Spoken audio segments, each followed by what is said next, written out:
Second Chronicles chapter 9. We'll start from verse 1 as we move on.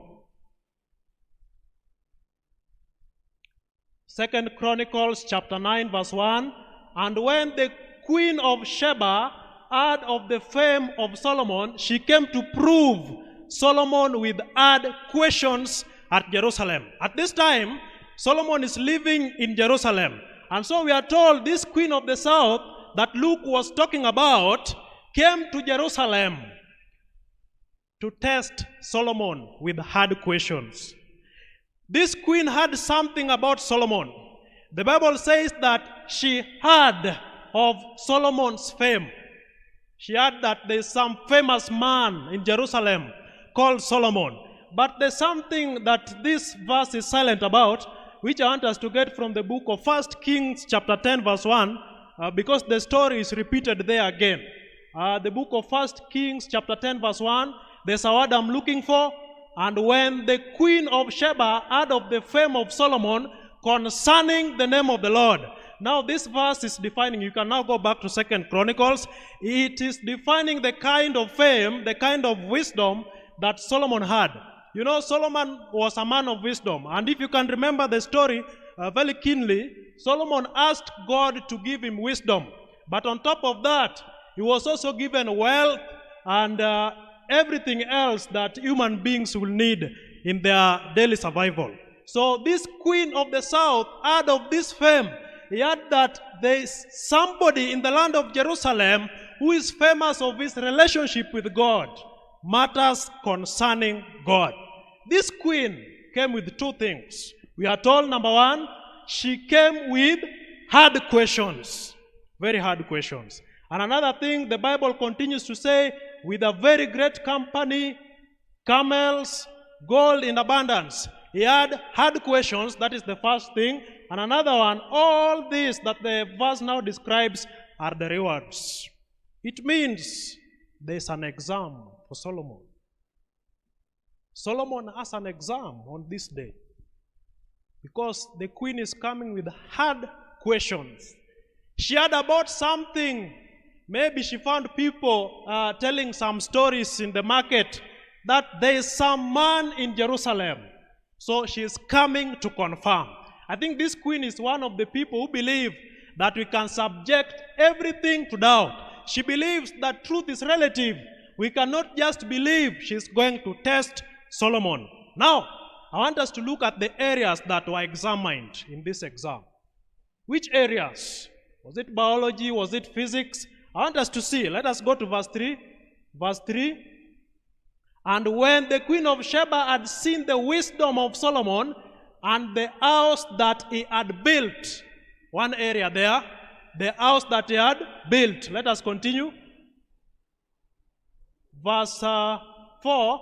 And the meat on his table, and the sitting of his servants, and the attendance of his ministers, and their apparel, his cupbearers, and their accent, and all that. In summary, what the queen tested, some of the things that the queen examined was the type of house that Solomon was living in.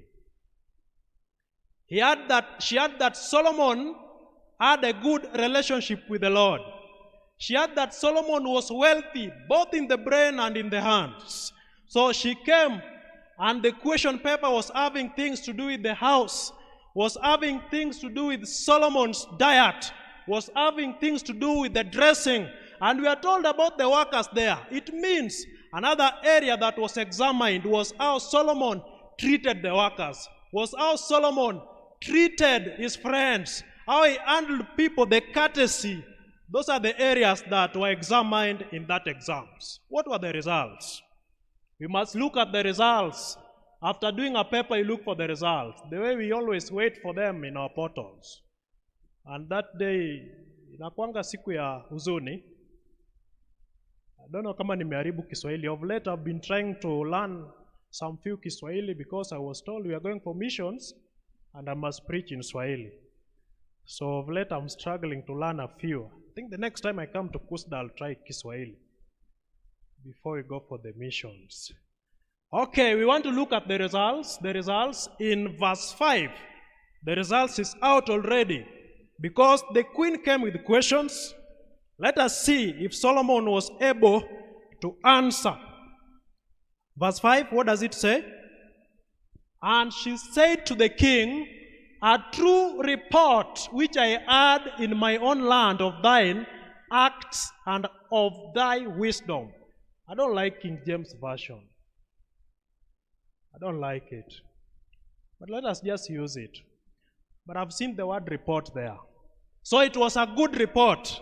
The queen is confirming that the report, that the rumors, quote the word rumors, that she was hearing about Solomon from the far land that she was coming from was true. I want you to see something. There was one side of the story, what the queen heard about Solomon.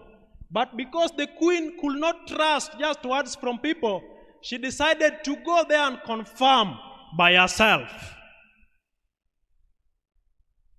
Ladies and gentlemen, I'm here to tell you that maybe in the streets outside there, maybe in the hostels, people have a different version of you. People know you as that man who is connected to God. That man who can be consulted because they see you maybe very early in the morning on Saturdays, putting on your tie, going to Kusda. On Wednesday and Friday, you cannot even miss the Vespers. So when they are talking about those who know God, they quote your name. In fact, they say, Dan asipoingia binguni, then God is not fair. They quote your name because they know you are somebody who can lead them. But is it true? Is it true? If this queen can come with those hard questions today, will you be in a position to answer all of them? We are told that Solomon was able to answer all the questions that he was given in the question paper. But we have Christians today that we cannot answer everything. You can only advise on a few matters. Or if you want advice on matters health, I know everything that Ellen G. White knows. But ask them about their relationship status. It is complicated. That is what they will tell you. It is complicated. Oh, you want an advice on relationship? That one I cannot give. So and so, are you single? Hey, it's a long story. Look for me one day, we sit on a coffee table. We cannot answer some questions. And therefore, there are always two sides of the same story. There's always what we know about you and what God can say about you. Somebody was making a joke of the Kenyan court system. And he was giving a story that in a trial between a goat, an antelope, and an elephant, the elephant finds the goat running. Then he asks the goat, why are you running?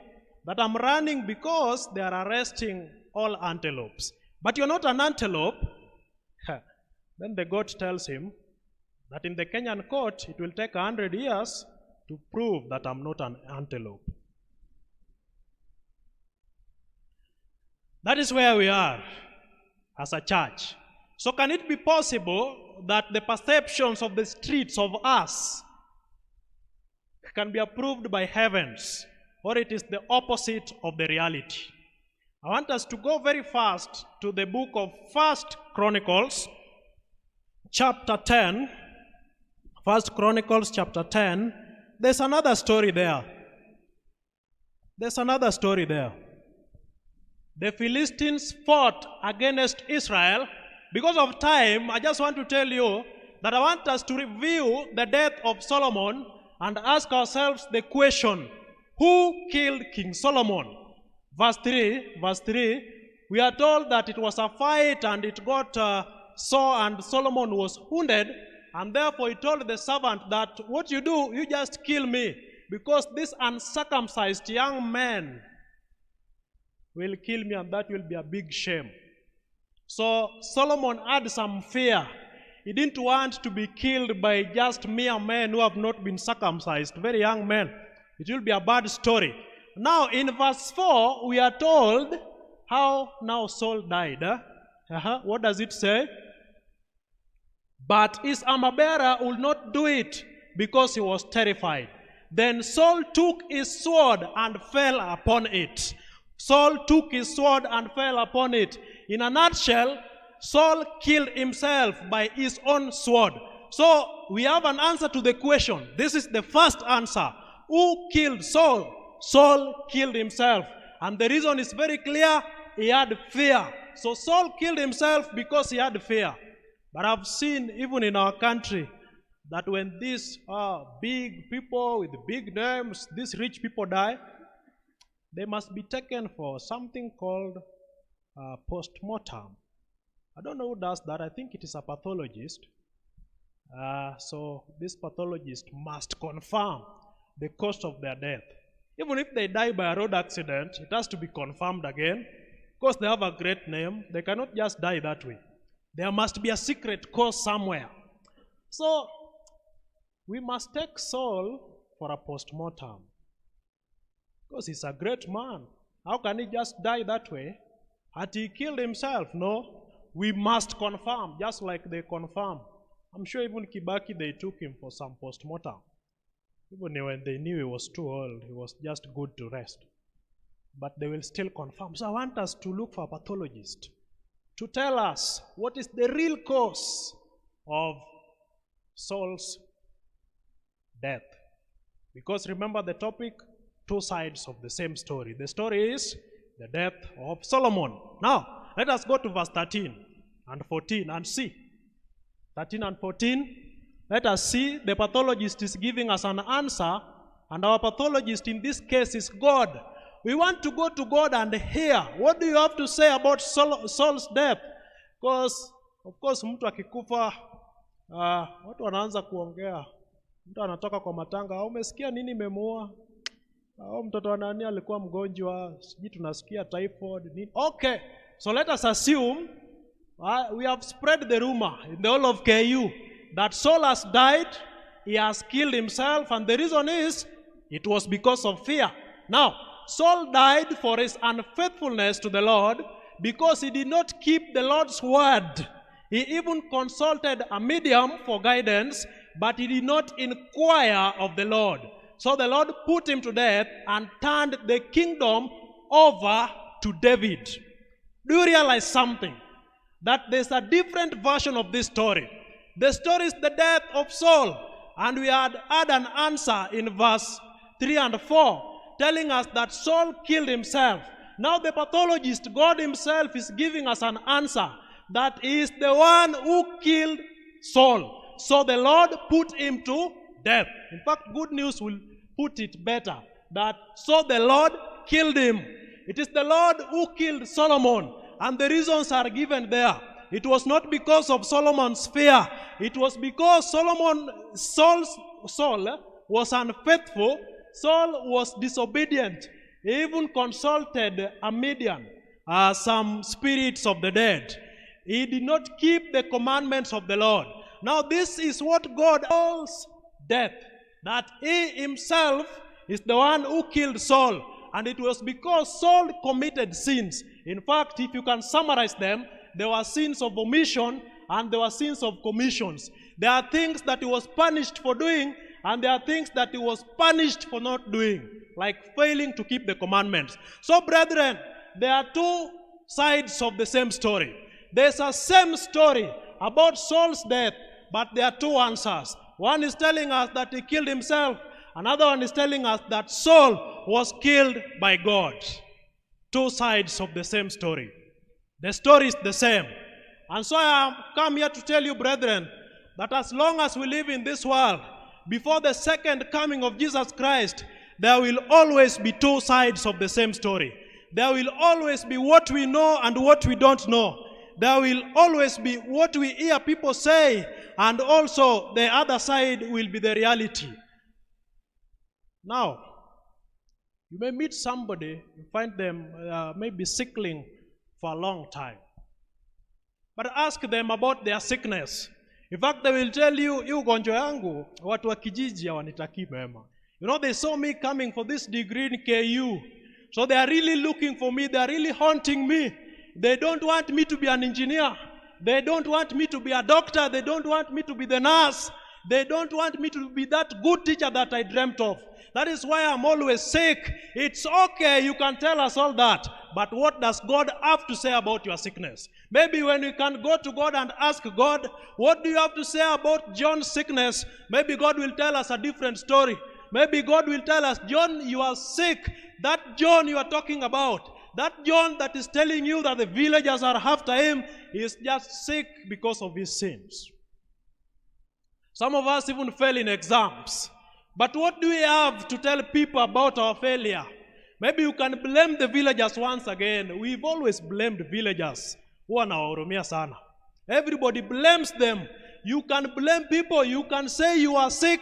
You are not prepared for that exam. You can say you read very well, but the lecturer hates you. It's okay. You can cheat us. We are not God. But what does God have to say about your story? If you can go to God and inquire about that same story, will God say the same things? Some of us, we start businesses and they fail every year. Every project you start fails. Every group you lead does not proceed. But when we come to ask you, will give us a story that you want us to hear.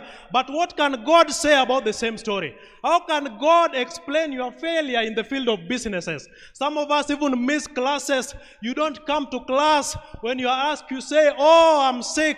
Oh, I have something to do in town. Oh, I have some emergency.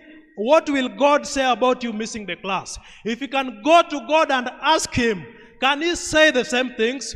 Can he say that it is true that John is sick? Why do you miss classes? Some of us even come late to classes every day. I always wonder, mostly it is ladies. I'm not chauvinistic. But you come with miniskirts so late in class, but every day you tell us, oh, I was busy. I didn't know this class was there. What can God say about your lateness every day with the miniskirts? What can God say about it? Some of us we are out of our rooms every night. We cannot be traced. You are not in BSSC. You are not in church. You are not in someone else's room. Your destination cannot be traced. But when we ask you, say, unajua mimi nakuanga na biashara mingi za kuchapa. Hii maisha ni kujipanga. Don't sleep when the Americans are awake. We are hustling. What can God say about you missing at night? What can God say about it? Some of us, we are poor from home and in school. Even some of our parents, they are poor. Ask them about the source of their poverty. They will tell you, now I was a very bright boy in school. It's only that my parents lacked school fees. What can God say about the same story? There's a madman in our village. Just like they say every village has got a madman. And he's very bright. He says a lot of English. Muulize mbona hakusoma. Oh, ni villagers. What can God say about the same thing? Some of us are even rich, by the way. We are so rich, we have stinking money. You can take 50 people to mess, you pay for them food. You are always rich. Well, hujai kosa pesa. And the last time I checked, even rich kids, they lack money at times. Hii yako ni gani yaishi? You are so rich every day. When we ask you, say, hii maisha ni kuhustle. When we tell you, show us your ways, master, you say, maisha ni kujipanga. Wetafuta njia yako. What can God say about your richness? Will he say that you are really hardworking or the source is evil? Some of us even perform so well in our exams and you never see them reading. But when they tell you, they'll tell you the secret is just to work smart. Hii maisha ni kujipanga. Jua tu kama wewe ni mtu wa kusoma usiku ama wewe ni mtu wa asubuhi. You people don't see me reading. Maybe I wake up at night. Do you really wake up? But you see your portal is shining with S. In fact, we suppose you are going to get a first class. That is what you are telling us to hear. But what can God say about the same scenario? Ladies and gentlemen, there will always be two sides of the same story. People will always tell us what they want us to hear. Will always tell us what will benefit them. They will explain their problems the way they want. But what can God say about the same situation? I beseech you today that you may look at your life. I remember when Jesus was entering Jerusalem. In the book of Luke chapter 19, around 46, we are told that when he drew near the city is when Jesus shed tears. So I want you to have a close examination of your life. That there are things that people are saying in the streets. There's a way people know you to be that humble guy who goes to church, who fears God. Is it really true? Or there's another side of the same story? People always ask you a lot of things. You can explain your problems the way you want. But what can God say about the same problems? I have a question for you this evening. That if today God was to evaluate your reputation and the responses that you give to people about the challenges and the problems you face in life, will he find the claims true and accurate? If your answer is no, work on your salvation. May the Lord bless you.